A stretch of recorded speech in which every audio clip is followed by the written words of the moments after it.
नमस्कार, श्रीमती मोहरी देवी तापड़िया कन्या महाविद्यालय की YouTube चैनल में एक बार फिर से आपका स्वागत है। मेरा नाम है जितेंद्र और आज हम पढ़ेंगे कि फोक्स प्रो के अंदर कल जो हमने पढ़ा था कि IDE कैसे होता है, उसको इंस्टॉल कैसे करते हैं, किस प्रकार का एक सॉफ्टवेयर होता है, इसका यूज़ लेते हैं अपन। उसके आगे अपन देखेंगे कि उसको किस प्रकार से यूज़ लिया जाता है, किस किस टाइप की वो ऑप्शंस प्रदान करता है और कौन कौन से ऐसे कमांड्स होते हैं जिनका यूज़ लेते हुए हम इसको आगे फर्दर अपन स्टडी करेंगे।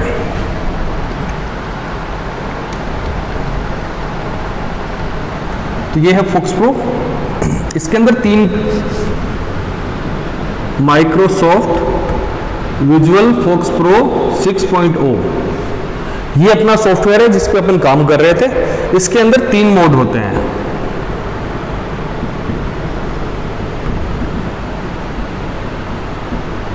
इंटरेक्टिव मोड, दूसरा मोड होता है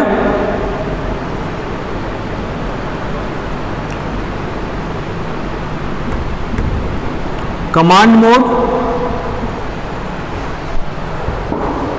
और तीसरा मोड होता है प्रोग्रामिंग मोड।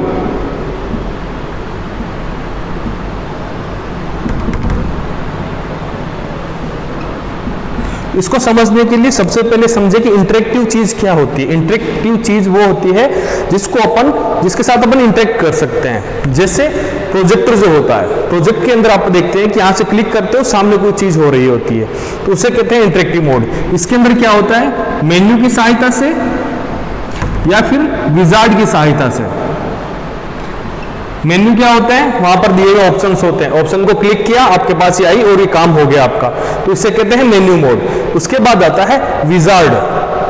विजार्ड क्या होता है कि विजार्ड एक सेट ऑफ बॉक्सेस होते हैं, सेट ऑफ प्रॉम्प्ट बॉक्स होते हैं जिसके अंदर आपसे आपकी आवश्यकता के अनुसार चीजें पूछी जाती है। जैसे इसके अंदर सबसे पहले पूछेगा कि किस प्रकार का आपको डेटाबेस बनाना है। आप बोलोगे कि मुझे एक स्कूल के बारे में डेटाबेस बनाना है। वो बोलेगा कि आपके अंदर इसके अंदर क्या कौन कौन सी टेबल्स बनेगी। आप इसमें बनाओगे स्टूडेंट टेबल बनेगी, टीचर्स टेबल बनेगी, लाइब्रेरी बनेगी एंड सो ऑन। उसके बाद अगर पूछेगा कि आपके पास कितने स्टूडेंट्स हैं, उनके नाम कैसे हैं, क्या है, वो सब जैसे इस विजार्ड में होगा तो आपको मेहनत करने की जरूरत नहीं है और इजीली आप इसको हासिल कर सकते हैं अपने डेटाबेस को। तो ये तो हो गया इंटरेक्टिव मोड। इंटरेक्टिव मोड मतलब जिसके अंदर इंटरेक्शन होता है, आपका एक यूजर का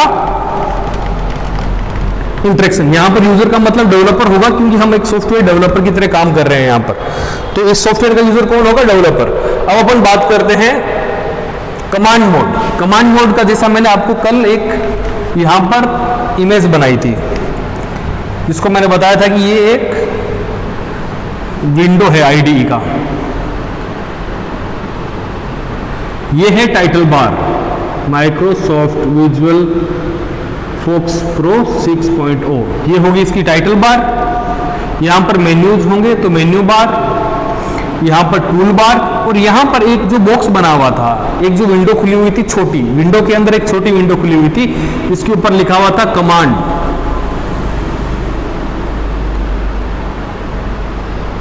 इस कमांड विंडो के अंदर जो भी हम चीजें डालेंगे, जैसे मैं कोई ऑप्शन डालता हूं इसके अंदर की क्लियर, CLEAR, ये एक कमांड है जो मैं यहां पर डालूंगा। जब इस कमांड विंडो में ये कमांड डालूंगा तो यहां पर जो भी आउटपुट आया हुआ होगा ये डिलीट हो जाएगा।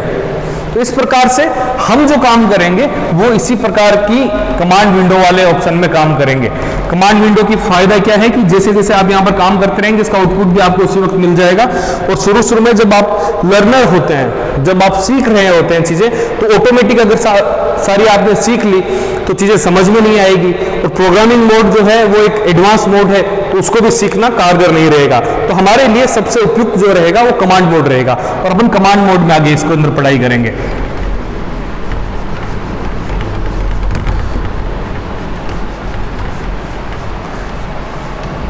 जैसा कि हमने देखा कि इंटरेक्टिव मोड आपने पढ़ लिया है, कमांड मोड भी मैंने आपको बता दिया है। इसके बाद आता है प्रोग्रामिंग मोड। जैसे कोई भी सॉफ्टवेयर अगर अपन बात करते हैं, फिर कोई भी प्रोग्रामिंग अपन कर रहे हैं, फिर कोई भी सॉफ्टवेयर बना रहे हैं, फिर डेवलप करना चाहते हैं, तो क्यों करना चाहते हैं? ताकि किसी एंड यूजर के पास काम आ सके। चाहे कोई स्कूल उसका उपयोग करते हुए इससे अपने डाटाबेस को मैनेज कर सके, अपने जो भी इंफॉर्मेशन है, डेटा है, उसका एक फ्लो बना सके, तो उसके लिए काम आता है प्रोग्रामिंग बोर्ड। इससे अपन एक सॉफ्टवेयर बनाते हैं, इससे अपन सॉफ्टवेयर जनरेट करते हैं, सॉफ्टवेयर कह लीजिए या फिर प्रोग्राम।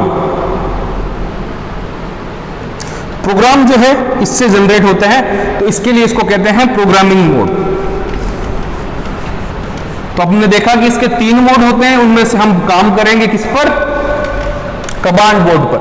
जब अगर कमांड बोर्ड पे काम करेंगे तो कुछ कमांड्स होती होंगी जिनका हमें अध्ययन करना है, तो अपन आज से कुछ कमांड्स का अध्ययन करेंगे। हर दिन कुछ कमांड हमें आपको दूंगा जिसको आपको लर्न करना है, जिसको सीखना है, जो कि एग्जाम के लिए बहुत आवश्यक है, क्योंकि हो सकता है कि आपके एग्जाम में आ जाए। इस कमांड का मतलब क्या हुआ, इस प्रकार हम आगे आज बात करेंगे। तो अब अपन बात करते हैं पहली और बेसिक कमांड कि कोई भी सॉफ्टवेयर अपन अगर काम यूज में लेना चाहते हैं तो उसके अंदर प्रिंट कराना जरूरी है। आप उसके अंदर प्रिंट तो कराएंगे ना चीज कि भाई हमारे पास 100 स्टूडेंट है, वी हैव 100 स्टूडेंट्स,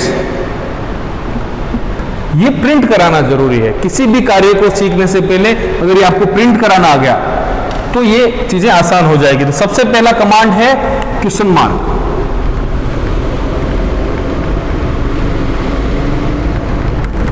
ये एक कमांड है क्वेश्चन मार्क, इतना सही। इसका क्या मतलब हुआ, इसका क्या फायदा हुआ? इसका मतलब यह है कि जैसे अगर मैं यहां पर प्रिंट कराना चाहूं my name is question mark, जो कमांड विंडो, ये सारा जो काम है, जो सारी कमांड जो अपन बात कर रहे हैं, ये अपन बात करेंगे कमांड विंडो के अंदर। ये है कमांड विंडो।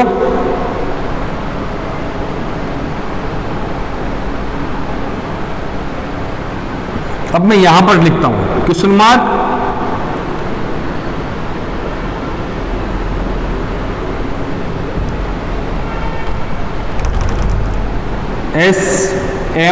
SMDTKM। अगर मैं ये लिखता हूं तो इसका आउटपुट क्या आएगा अपने पास? इसका आउटपुट जो दूसरी वाली विंडो थी, जो बड़ी विंडो थी, इसके यहां पर आएगा SMDTKM। क्यों? क्योंकि ये आपके प्रिंट का कमांड है। तो प्रिंट का कमांड ये हो गया। अब इसके अंदर भी किस किस प्रकार का प्रिंट होगा, जैसे मैं ये करना चाहूंगी क्वेश्चन मार्क ए, ये भी दे सकता हूं यहां पर मैं। इसके अंदर भी क्वेश्चन मार्क 100, तो इसके अंदर ए हो जाएगा प्रिंट, इसके अंदर 100 प्रिंट हो जाएगा।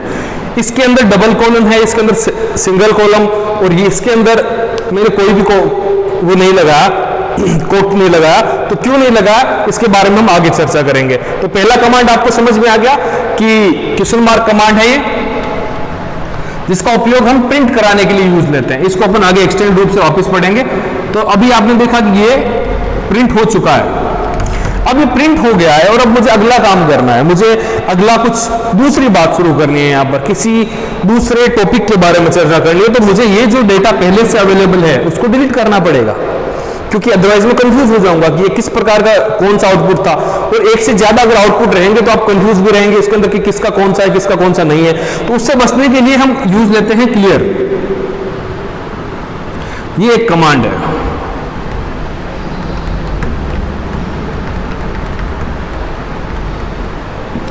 विजुअल फोक्स प्रो के अंदर क्लियर कमांड का यूज लेते हुए उसकी स्क्रीन पर आने वाले पूर्ववर्ती आउटपुट को निरस्त करने के लिए, मिटाने के लिए हम क्लियर कमांड का यूज लेते हैं। ये आपने देखा इसके अंदर। अब अपन बात करते हैं कि चलो ठीक है, ये हो गया, आज का मैंने सारा काम कर लिया, अब मुझे इससे बाहर निकलना है। इस सॉफ्टवेयर से बाहर कैसे निकलेंगे, फोक्स प्रो के सॉफ्टवेयर से बाहर कैसे निकलेंगे? तो सबसे पहले अगर यहां पर मैं तीसरा कमांड की बात करना चाहूं तो ये होगा क्विट, QUIT, क्विट कर दीजिए इस चीज को। जैसे ही आप इसके अंदर क्विट कमांड डालेंगे तो ये इस सॉफ्टवेयर को बंद कर देगा। ठीक है। अब सेकंड ऑप्शन इसके अंदर आता है कि आप मेन्यू के अंदर जाएं, फाइल के अंदर जाएं और वहां पर जाके एग्जिट पर क्लिक करें। यहां पर जो है सबसे पहले टाइटल बार के अंदर मेन्यू बार आएगी, मेन्यू बार के अंदर एक फाइल का ऑप्शन आएगा, फाइल ऑप्शन के अंदर जैसे नीचे जाएंगे तो इसके अंदर एग्जिट का ऑप्शन आएगा। जैसे आप इस पर क्लिक करोगे तो फिर ये बंद हो जाएगा। अब मैं कहना चाहूंगा तो मैं तो इसके अंदर सिर्फ और सिर्फ सिंपली शॉर्टकट यूज लेना चाहूंगा, तो Alt प्लस F4 का यूज लेते हुए हम इसके अंदर बंद कर सकते हैं। और तीसरी चीज जो इससे भी बड़ा शॉर्टकट है वो ये है कि यहां पर जो टाइटल बार के अंदर X मैक्सिमाइज और मिनिमाइज का ऑप्शन है, उसके अंदर जो क्लोज का ये जो की है इसको दबाने से भी आप बाहर चले जाएंगे। तो अपन ने क्या समझा,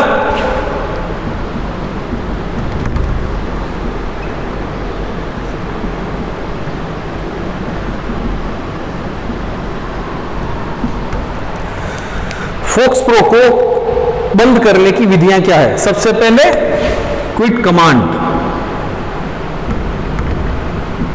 क्विट कमांड में क्या हुआ कि आपने क्विट दबाया, खत्म, बंद हो गया ये। उसके बाद में है कि मेन्यू में गए, फाइल में गए, एग्जिट दबाया, मेन्यू में गए, फाइल में गए, एग्जिट दबाया तो बाहर निकल जाएगा। Alt प्लस F4 ये एक यूनिवर्सल बंद करने का, किसी भी सिस्टम को क्लोज करने का, किसी भी सॉफ्टवेयर को क्लोज करने का की होता है Alt प्लस F4। आप कहीं पर भी, इवन अगर आप विंडोज के अंदर हो, आप अपने विंडो को बंद करना चाहते हैं, अपने कंप्यूटर को बंद करना चाहते हैं, Alt प्लस F4 दबाओगे तो शटडाउन का जो ऑप्शन आएगा वो आ जाएगा इसके अंदर। तो ये एक यूनिवर्सल शॉर्टकट की है क्लोज के लिए, इसको आप याद रखें। उसके बाद आता है click close on title bar. ये जो है इस वाले बटन को क्लोज करेंगे आप, इस पर क्लिक करेंगे तो क्लोज हो जाएगा। तो अभी हमने 4 विधियां पढ़ी क्लोज करने की, 3 कमांड पढ़े जिसके अंदर क्विट था, क्लियर था, और उसके बाद में एक क्वेश्चन मार्क का था जिसका यूज लेते हुए हम किसी भी प्रकार के सॉफ्टवेयर को, माफी चाहता हूं, किसी भी प्रकार के आउटपुट को प्रिंट करवा सकते हैं हमारी स्क्रीन पर। आउटपुट किस किस प्रकार से देना है ये अलग अलग से डिफाइंड है कि अगर स्ट्रिंग है तो उसको कैसे देना है। स्ट्रिंग का मतलब होता है शब्द, अगर कोई हो, किसी भी प्रकार का शब्द हो तो उसको किस प्रकार से देना है। अगर कोई एक वर्ड देना है, माफी चाहता हूं, एक अक्षर देना है तो उसको कैसे देंगे। और कोई अगर न्यूमेरिक वैल्यू है तो उसको कैसे देंगे हम। अब अपन बात करेंगे कि कॉन्स्टेंट्स क्या होते हैं।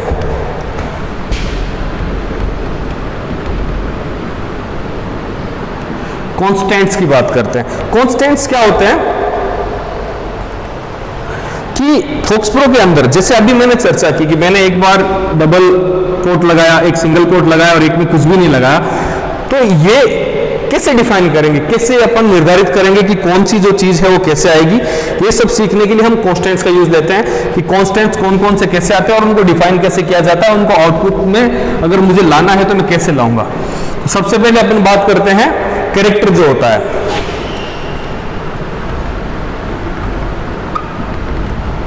वो ऑपरेटर हो गया ये, और इनका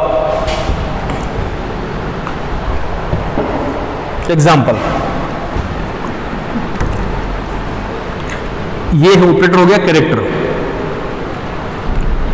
कैरेक्टर भी कितने टाइप के होते हैं, एक तो हो गया हेलो, एक हो गया H, सिंगल वर्ड वाला। तो अपन क्या करेंगे,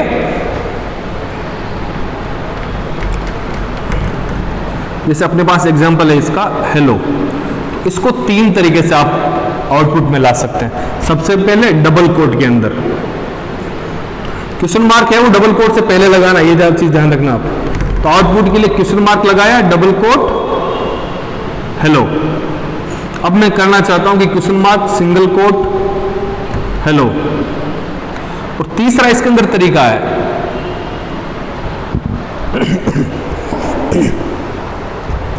कि ये स्क्वायर ब्रैकेट के अंदर हेलो लिख के कोई भी आउटपुट जो है, ये इनको 3 प्रकार से अपन कैरेक्टर का जो होता है उसको अपन बाहर निकाल सकते हैं। अब अपन देखेंगे कि न्यूमरिक जो वैल्यू होती है, जो नंबर्स होते हैं अपने, नंबर कितने प्रकार के होते हैं, 2 प्रकार के नंबर होते हैं। एक होता है 100, एक होता है 100.50।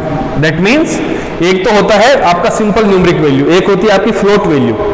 इसके अंदर आपको दशमलव संख्या का यूज लेना होता है। तो उन दोनों का यूज कैसे लिया जाएगा, उसके लिए आपको कुछ भी करने की जरूरत नहीं है। हाँ, और एक और बात, ये जो भी वैल्यू है वो पॉजिटिव और नेगेटिव दोनों हो सकती है। मैं कह सकता हूं कि -100, मैं कह सकता हूं कि +100। मैं कह सकता हूं कि -100.50, मैं कह सकता हूं कि +100.50। तो ये चीजें हैं। अब इसको अपन इसको निर्धारित करेंगे, उसके लिए भी सिंपल सा एक लॉजिक है कि क्वेश्चन मार्क लगाया, और जब न्यूमरिक की अपन बात कर रहे हैं तो इसके अंदर आपको कोई भी निशान नहीं लगाना। अगर आपको 100 प्रिंट कराना है तो क्वेश्चन मार्क 100 करेंगे तो ये 100 ही प्रिंट कराएगा, और इस वक्त ये न्यूमरिक वैल्यू की तरह यूज लेना चाहेगा। क्वेश्चन मार्क 100.34 ये कर दिया तो ये भी इसी के अंदर आएगा। अब अपन बात करते हैं कि प्लस और माइनस हो सकते हैं, तो मैं इसको यार ये लिख सकता हूं कि क्वेश्चन मार्क -100 या क्वेश्चन मार्क +100, ठीक इसी प्रकार ये भी होगा। अब मैं अगर बात करूं कि अगर कोई व्यक्ति गलती से या फिर जानबूझकर न्यूमरिक वैल्यू को, जैसे ये इसको 100 लिख दिया इसने, तो क्या ये 100 प्रिंट करेगा?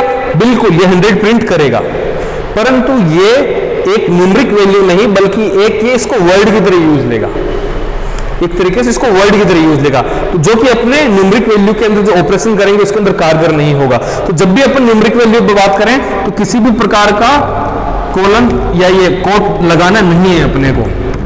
ये तो हो गया कैरेक्टर और न्यूमरिकल की बात। अब उसके अंदर आगे बात आएगी डेट फॉर्मेट जो होता है। मैंने कल आपको बताया था, माफी चाहूंगा परसों आपको बताया था कि डेट का उसके अंदर भी होता है। डेट को अपन 8 वर्ड्स में यूज लेते हैं, 2 दिन के, 2 महीने के और 4 साल के। तो उसको अपन कैसे लिखेंगे, उसको अगर अपन को यूज लेना हो फोक्स प्रो के अंदर तो किस प्रकार से यूज लेंगे, इसके बारे में अब अपन बात करेंगे। तो ऑपरेटर क्या हो गया, डेट, एग्जाम्पल। तो इसका एग्जाम्पल क्या होगा, इसको यूज लेने के लिए अपन क्या बात करेंगे,